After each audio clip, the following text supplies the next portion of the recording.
नमस्कार स्वागत है चैनल पर। इस वक्त की बड़ी खबर के साथ एक बार फिर से आपके सामने मौजूद है, जहां पर उत्तर प्रदेश के विधानसभा चुनाव को लेकर बड़ी अपडेट सामने आ रही है। आपको बताएंगे पहले चरण के चुनाव से पहले लालू यादव ने सभी उत्तर प्रदेश के हिंदुओं से किया है बड़ा अपील। बताएंगे क्या कुछ कहा उन्होंने, इसकी जानकारी भी इसी के साथ में चलेंगे। एक और बड़ी खबर की तरफ, जहाँ पर आखिर लालू ने क्यों कहा कि देश को गृह युद्ध की तरफ धकेला जा रहा है, इसकी जानकारी भी आप तक पहुँचाएंगे। साथ साथ चलेंगे एक और बड़ी खबर की तरफ, जहाँ पर बीजेपी विधायक के सामने भाजपाइयों ने एक दूसरे को जमकर पीटा। दोस्तों किस उत्तर प्रदेश के विधानसभा से जुड़ी हुई अपडेट आ रही है, इसकी जानकारी भी तक पहुंचाएंगे। लेकिन उससे पहले अगर आप भी उत्तर प्रदेश के विधानसभा चुनाव के अंदर सत्ता परिवर्तन की जोरदार लहर बहते हुए देखते हैं और इस बार 250 के पार है साइकिल की रफ्तार, अगर आप भी करते हैं इस बात का समर्थन तो वीडियो को लाइक करके लाल बटन दबाकर चैनल को सब्सक्राइब करके घंटी को दबाकर कमेंट बॉक्स में जय जवान जय किसान किसान एकता जिंदाबाद के साथ साथ यूपी कहे आज का नहीं चाहिए भाजपा लिखकर जरूर बताइएगा। चलते हैं सबसे पहले और बड़ी अपडेट की तरफ, जहाँ पर लालू यादव ने हिंदुओं से बड़ी अपील की है। दरअसल दोस्तों उत्तर प्रदेश के विधानसभा चुनाव को लेकर जो बड़ी अपडेट है वो ये कि कल उत्तर प्रदेश में तकरीबन 58 सीटों पर मतदान होने वाला है। और उससे पहले लालू यादव ने हिंदुओं से बड़ी अपील करते हुए कहा कि 70 साल बाद जो भाजपाई के रूप में अंग्रेज आए हैं उन्हें खदेड़िए, उत्तर प्रदेश से बाहर का रास्ता दिखाइए। आरएलडी के प्रमुख लालू यादव ने कहा कि हम जाट गुर्जर बिरादरी और पिछड़ों समेत समस्त हिंदुओं से अपील करते हैं कि 70 साल के बाद जो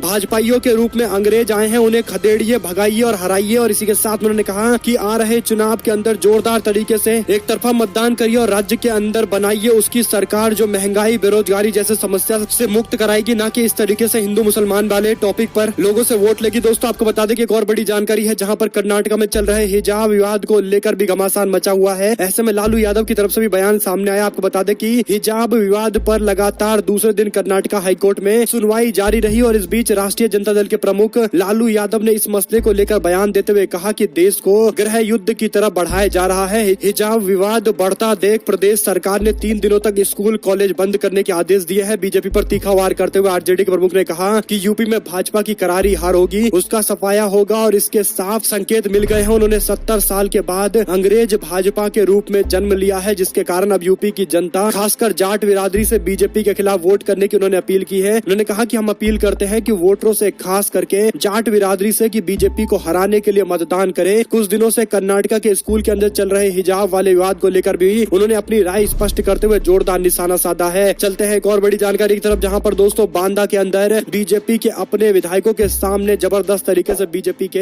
अपने कार्यकर्ताओं ने बवाल किया है। दोनों गुटों के बीच में जोरदार मारपीट की खबर सामने आ रही है। उत्तर प्रदेश के बांदा के अंदर सदर विधायक प्रकाश द्विवेदी के सामने 2 पक्षों में जमकर मारपीट हुई है। साहू समाज की बैठक में विधायक अपने लिए वोट और समर्थन मांगने पहुंचे थे। इस दौरान एक पक्ष ने विधायक के सामने दूसरे खेमे के साथ मारपीट शुरू कर दी। दरअसल इसी संस्थान के कुछ लोग चाहते थे कि कार्यक्रम में कोई राजनीतिक व्यक्ति न आए। संस्था के कुछ पदाधिकारियों ने कार्यक्रम में सदर विधायक प्रकाश द्विवेदी को बुला लिया था, जिसके बाद इस पूरे मामले पर जोरदार विवाद भी देखने को मिला और दोस्तों खूब लात जूते चले हैं, चप्पल भी चलाई गई है। कार्यक्रम में मारपीट के दौरान विधायक प्रकाश द्विवेदी वहीं मौजूद थे और वीडियो में देखा जा सकता है कि उनके सरकारी गनर के बीच बचाव में लगे हुए हैं। विधायक पर दूसरे पक्ष का साथ देने का आरोप भी लगाया गया है। कुल मिलाकर दोस्तों भाजपाइयों के द्वारा एक भी समारोह सही से उचित तरीके से संपन्न नहीं करवा पा रही है, जिसका सीधा कारण यही है कि बीजेपी को लेकर जनता में जोरदार गुस्सा देखने को मिल रहा है और इसी का एक प्रदर्शन हुआ। दोस्तों इस तरीके से बांदा जिले के अंदर पार्टी के अपने कार्यकर्ता ही भिड़ गए। और एक और जानकारी है, जहां पर पंजाब में कांग्रेस पार्टी को बड़ा झटका, 14 को जालंधर के अंदर प्रधानमंत्री की रैली होने वाली है। ये भी बड़ी अपडेट है। आपको बता दें कि पंजाब के अंदर कांग्रेस पार्टी को तगड़ा झटका अकाली दल ने दिया है। पंजाब कांग्रेस पार्टी के लिए बुरी खबर है। खडूर साहिब लोकसभा से कांग्रेस पार्टी के सांसद जसबीर सिंह डिम्पा के भाई राजन गिल ने अकाली दल ज्वाइन कर ली है। अकाली दल के मुखिया सुखबीर बादल ने राजन को पंजाब में अकाली दल का महासचिव भी बना दिया है। इसी के साथ में एक और जानकारी की माने तो प्रधानमंत्री 14 फरवरी को पंजाब के जालंधर के अंदर एक चुनावी रैली को संबोधित करने वाले हैं। इसी के साथ में एक और बड़ी अपडेट है, जहां पर भाजपा का चुनावी घोषणा पत्र बुधवार को केंद्रीय सड़क परिवहन एवं राजमार्ग मंत्री नितिन गडकरी के द्वारा जारी कर दिया गया है। इसी के साथ में एक और जानकारी है, जहां पर फ्री बिजली, मुफ्त सिलेंडर, किसानों का कर्ज माफ, बीजेपी सपा कांग्रेस पार्टी ने जनता से अलग अलग तरीके के वादे किए हैं। आपको बता दें कि भारतीय जनता पार्टी की तरफ से किसानों को लेकर जो वादा किया गया है उसमें किसानों को मुफ्त बिजली देने की बात कही गई है, जबकि सपा ने 4 साल में कर्ज माफ करने की बात कही है। कांग्रेस पार्टी ने 10 दिनों के अंदर कर्ज माफी की बात कही है। वहीं पर दोस्तों एमएसपी को लेकर बीजेपी ने गेहूं और धान पर पूरा एमएसपी देने की बात कही है, जबकि सपा ने कहा कि सभी फसलों पर हम एमएसपी देंगे। कांग्रेस पार्टी ने 2500 रुपए में गेहूं, धान और 400 रुपए में गन्ना खरीदने की बात कही है। इसी के साथ में गन्ना के मुद्दे को लेकर बीजेपी 14 दिनों में भुगतान की बात कर रही है। सपा ने 15 दिनों में भुगतान की बात की है। कांग्रेस पार्टी पार्टी 400 रुपए प्रति क्विंटल गन्ने के